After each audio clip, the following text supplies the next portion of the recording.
À la lecture de notre paracha de Vayera et la description de l'invraisemblable hospitalité de notre patriarche Abraham, cette invitation « Viens chez moi, j'habite chez un copain » m'est venue à l'esprit, à prendre bien évidemment au 18e degré, devant le géant, le socle du peuple juif, Abraham notre père. Néanmoins, ce récit de ce patriarche, quasi centenaire, qui 3 jours plus tôt venait de se circoncire, avec tous les effets secondaires,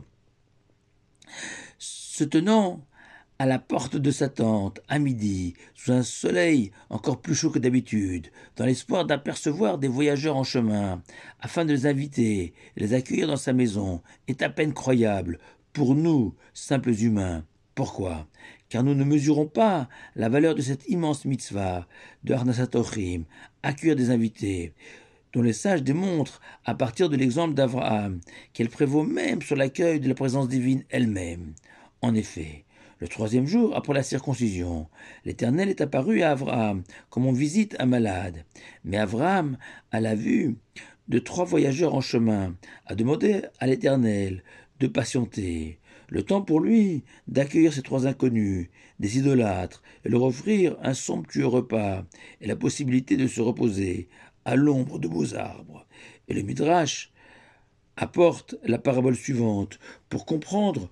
l'attitude d'Abraham, délaissant le Tout-Puissant pour accueillir des êtres de chair et de sang. Un jour, un roi est venu rendre visite à un sujet à lui. Et voilà qu'apparaît le fils unique et bien-aimé de ce roi, et demande lui aussi à être accueilli et à être nourri. Et évidemment que ce sujet va se précipiter pour recevoir cet enfant chéri du souverain, car c'est là le vœu le plus cher de ce roi, de voir son fils heureux, même si d'une certaine manière,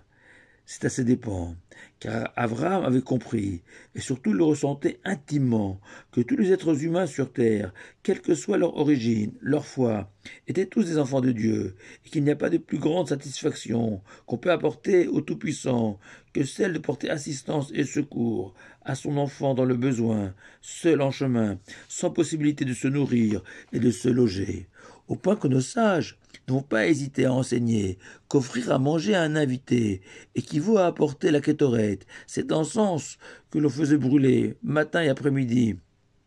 dans le Echal, le sanctuaire au cœur du temple de Jérusalem, sur un petit misbéach, un petit autel en or. Car de la même manière que le kétoret embaumait le temple d'un parfum unique, ainsi des invités donnent au repas une saveur particulière, au plat un arôme inconnu, car de par sa simple présence, l'invité oblige le ou la chef de famille, ainsi que tous les convives, à une certaine tenue à table, sur tous les plans, vestimentaires, respect de l'autre, sujet de discussion plus noble, une véritable bénédiction pour le foyer, compensant très largement la fatigue et les efforts nécessaires pour recevoir un invité. Et pour cette première parole de Torah que j'enregistre depuis le décès de ma mère, Aviva Batraim, Zichron Libracha, épouse et mère exceptionnelle, comme toutes les mères juives de la terre, ma mère excellait dans cette mitzvah de accueillir des invités et se réjouissait de la venue de tous, sans exception. Ma mère, justement, qui citait cet enseignement du Talmud dans Chagiga, que jadis, c'était le Misbéach, l'autel du temple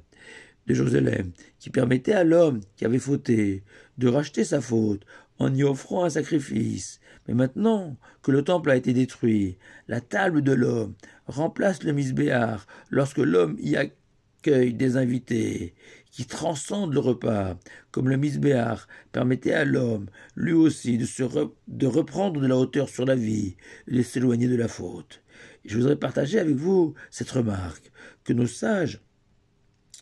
évoque la mitzvah de Achnasat Ochim.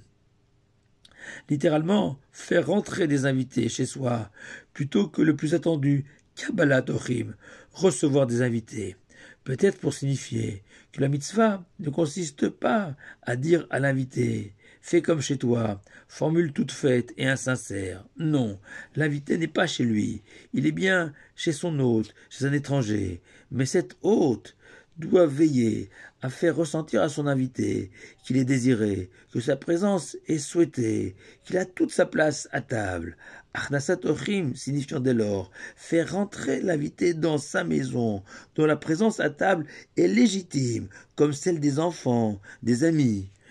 par exemple. Et avant de conclure, il est intéressant de noter que c'est suite à cette formidable mitzvah de Arnasat Ochim, accomplie ensemble par Abraham et son épouse Sarah, que les anges leur ont annoncé que l'année suivante, de manière miraculeuse, ils donneraient naissance à leur premier enfant commun, Yitzhak. Peut-être une récompense miroir. De la même manière qu'Abraham et Sarah ont accueilli des étrangers, des enfants de Dieu, ainsi le Tout-Puissant leur permettra d'accueillir un nouveau-né dans leur foyer. Et c'est ce que recommande le Midrash au couple en mal d'enfants, d'accomplir cette mitzvah de Arnasat Ochim, porteuse de tant de bénédictions. En conclusion,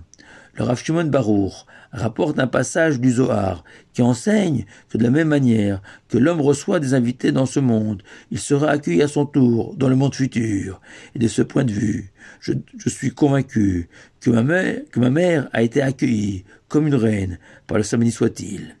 Qu'elle repose en paix et Shabbat Shalom à vous tous.